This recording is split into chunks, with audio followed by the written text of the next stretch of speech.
कर्जा हंसना नहीं होता। बैंक बैलेंस करना है तो अपने बुनियादी निष्पक्ष बुनियादी मकसद को हटाना होगा, तब खर्च करेंगे तो होगा। इसमें कितनी बची थी? हमारे उस्ताद एक वाक्य सुनाए थे, एक वाक्य हमारे उस्ताद ये सुनाए थे कि 4 लड़का था, 4 लड़का को पढ़ने के लिए जो 90 से फारिग हुआ था, 4 लड़का पढ़ने के लिए कहा गया मिस्र गया। मिस्र में एक यूनिवर्सिटी है, यानी बहुत बड़ा मदरसा है जिसको जामिया अजहर कहते हैं। वहां पर एडमिशन लेना बहुत दिक्कत और परेशानी की बात होती है। जब 4 लड़का गया वहां पर मिस्र में एडमिशन लेने के लिए, तो वहां पर एडमिशन नहीं हो रहा है, दाखिला नहीं हो रहा था। तो वो 4 लड़का का मदरसा के लिए नियम होता है कि जब तक दाखिला नहीं होता है तो उसका खाना पीना यहाँ तक के कुछ भी मदरसा नहीं देता है। बड़े बड़े मदरसे का नियम होता है, जब तक एडमिशन नहीं होगा मदरसे से कोई चीज जारी नहीं होता। ये 4 लड़के में से 3 लड़का जो है मालदार था, एक लड़का बहुत गरीब था, दाखिला नहीं होता था, होटलों में जाता था, पैसा खत्म हो गया था, बहुत परेशानी और दिक्कत की जिंदगी बसर कर रहा था। और बहुत ज्यादा गर्मी का मौसम था, लू चल रही थी और सहराए रेगिस्तान की वजह से और ज्यादा शिद्दत गर्मी की बढ़ रही थी। ऐसे मौके से जो है ये 4 लड़का मारे मारे फिर रहा था, भटक रहा था। तो एक बाजार में एक जूस के दुकान में गया और जूस के दुकान में क्या कह रहा है कि भाई प्यास बहुत ज्यादा लगी है। ये 4 लड़का था, प्यास बहुत लगी है, एक गिलास जो है जूस दे दो। तो वो फल के दुकान वाले जो जूस का दुकान वाला था तो उसको कहा ठीक है लो। तो तीनों बच्चा ने पैसा दिया तो उसको एक गिलास जूस दिया। और एक लड़का जो गरीब था उसके पास पैसा नहीं था, तो वो तीनों लड़के जब जूस पी करके चला गया थोड़ी दूर, तो ये लड़का ऐसे से कहता चुपके से, भाई हमको भी बहुत प्यास लगी है, लिहाजा जो है आप हमको एक गिलास जूस दे दीजिए, हम भी कुरान पाक सुना देंगे आपको, इसके एवज में जो है हमको एक गिलास जूस पिला दीजिए। लेकिन जूस का दुकान वाला जो था बहुत ही बड़ा कंजूस था, वो नहीं दिया। कुरान पाक के मैंने कहा कि नहीं यार हमको पैसा दोगे तभी देंगे, नहीं दिया जूस। बेचारा वो बहुत ही क्या कहते हैं भूखे प्यास लगी हुई थी, सोचा कि जूस पी करके प्यास को बुझाऊं, वो भी चला गया। खैर अल्लाह ताला मारता तो नहीं है किसी को भूख से प्यास से, क्योंकि हुजूर सल्लल्लाहु अलैहि वसल्लम इस उम्मत के लिए दुआ की है कि किसी को भूख से नहीं मारना अल्लाह हमारी मौत। तो लड़का को जिस तरह से वो जिंदगी गुजरी तो गुजरी, लेकिन वही नगरे के व्यवस्था वहां पर थे। जब खबर पहुंची तो उन लोगों को दाखिला कराया गया और दाखिला कराने के बाद जो है तीनों मालदार लड़का था अपने भाई होकर के घर आए। लेकिन ये जो गरीब लड़का था बढ़ करके इतना बड़ा बन गया कि मुफ्ती आजम और बहुत बड़ा काजी बन गया, जो फतवा देने वाला, और उसी मदरसे में जो है बहुत बड़ा कुर्सी पर बैठने लगा और काजी का काम करने लगा, यानी फतवा देने का काम। अब ये जो है पुलिस का दौरा जो है लगभग 15-20 साल गुजर चुका है। आज देखिए ध्यान से सुनेंगे तभी समझ आएगा। जो ये जूस के दुकान वाला ने इसको एक गिलास जूस नहीं दिया था, तो ये बात का जो 20 वर्ष हो गया, तो जिस लड़का को जूस नहीं दिया था कुरान पाक सुनने के एवज में, तो 20 वर्ष के बाद ये लड़का बहुत फर्क करके ये वक्त खुशी पर बैठ गया। अब ये जूस वाला जो दुकान वाला जो था, इनकी एक बेटी थी, बहुत ज्यादा खूबसूरत थी और बहुत ज्यादा कंजूस था। तो उसमें मालदार होता है जो माल को मुट्ठी में बंद करता है, वही होता है अक्सर बेशतर। ऐसे में दिलदार लोग भी मालदार होता है, लेकिन कंजूस लोग के वो बहुत बड़ा संपत्ति बन गया, अरबपति खरबपति बन गया, बहुत ज्यादा पैसा। तो इस दौलत के नशे में इसने कसम खा लिया कि मेरी बेटी में ये जवान हुई है, इसके दहेज में जो है कसम खुदा की कहता हूँ मैं दुनिया के तमाम सामान जो है इस बेटी की दहेज में दूंगा, यानी अपनी बेटी की दहेज में दूंगा तमाम सामान। अब ये आपे से बाहर बेहोशी के आलम में कोई ये बात बोल गया, लेकिन ये मुमकिन है? कोई आदमी पूरे दुनिया के हर सामान अपनी बेटी के दहेज में दे सकता है? ऐसा हो नहीं सकता। तब जाकर के होश आया। अब ये मौलाना के पास मसला पेश कर रहा है कि भाई मैंने इस तरह से कसम खाया है, इसका क्या हल है? दूसरे मौलाना के पास, तीसरे मौलाना के पास, उसके बाद बड़े काजी के पास, उससे भी बड़े काजी के पास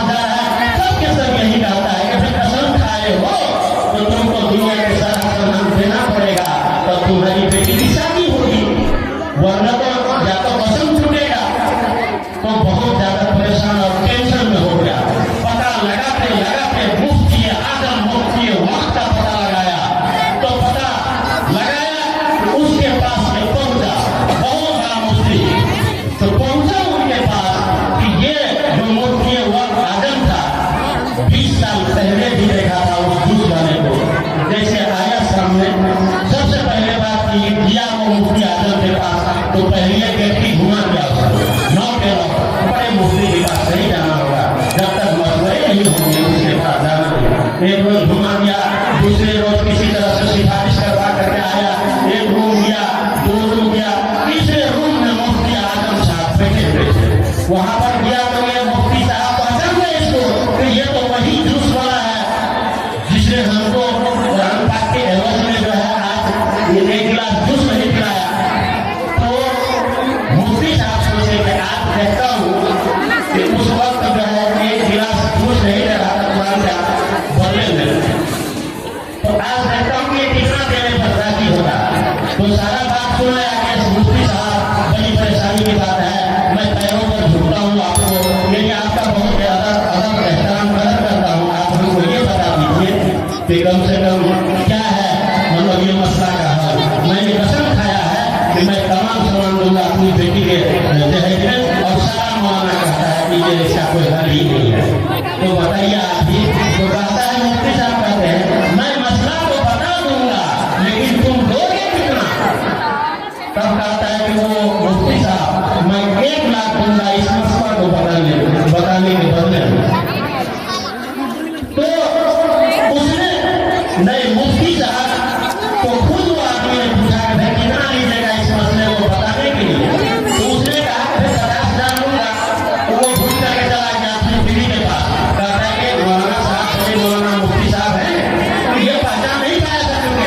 अपनी बीवी को कहता है कि वो 1,50,000 मांग रहे हैं मुफ्ती साहब इस मसला को बताने के लिए, और कहा है कि इसका हल ही है, हो जाएगा मसला हल हो जाएगा।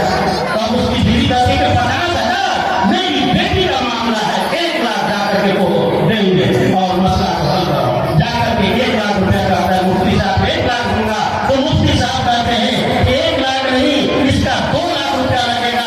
फिर वो बीवी के पास जाता है, बीवी कहती है कि 2 नहीं 4 लाख जाकर के 2 और हल करो मसला।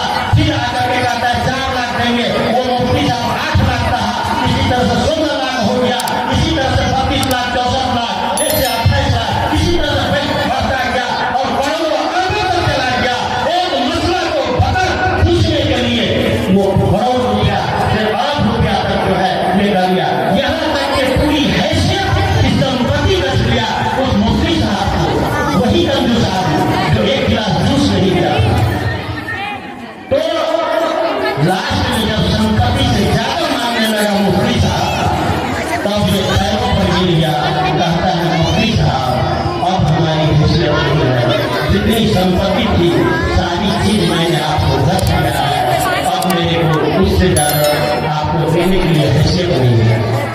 तब जाकर के मुफ्ती साहब ने कहा कि तुमसे मैं 1 रुपया भी नहीं लूंगा इस मसला को बताने के लिए।